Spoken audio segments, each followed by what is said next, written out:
Time आएगा तो दिखाएंगे अडानी सरकार कैसे बदली जाती है। बट आपने बहुत, देखिए आपने बहुत गहरी बात बोली है। अडानी जी, ये मत सोचिए कि अडानी जी सरकार बदलने से हट जाएंगे, नहीं।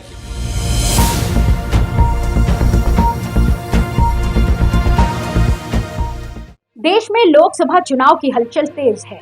बीजेपी ने इस बार 400 पार का टारगेट सेट किया है।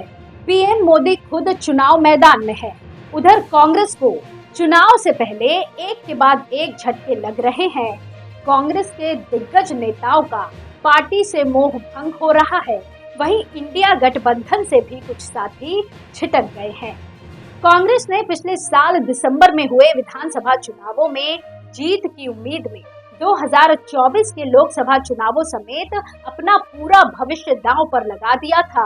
उन्हें लगा कि कुछ हिंदी राज्यों में जीत हासिल हो जाएगी, लेकिन ऐसा करना ठीक नहीं था, क्योंकि कई चीजें एक साथ दांव पर लगाना कभी कभी अच्छा नहीं होता।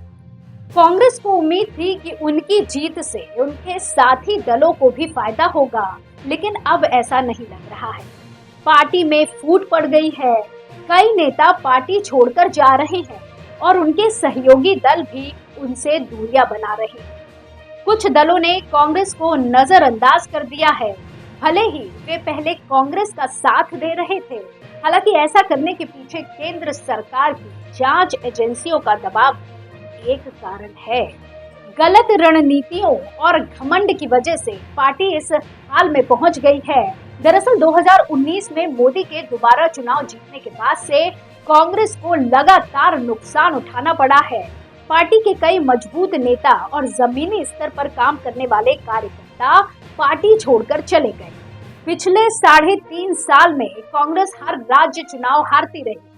थोड़ी राहत तब मिली जब दिसंबर 2022 में हिमाचल प्रदेश में पार्टी जीत गई।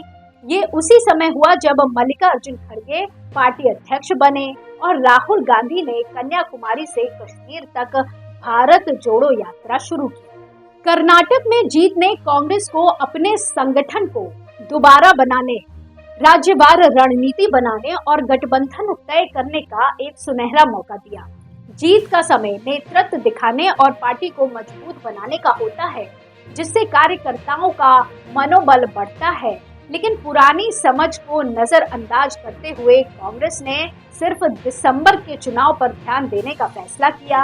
राहुल गांधी ने रैलियों और प्रेस कॉन्फ्रेंस को संबोधित किया, लेकिन पार्टी ने संगठन को ठीक करने की तरफ ध्यान नहीं दिया। दिसंबर में जब कांग्रेस को बड़ी हार का सामना करना पड़ा, तब तक राज्य इकाइयों ने संगठन को मजबूत करने में कोई खास काम नहीं किया था।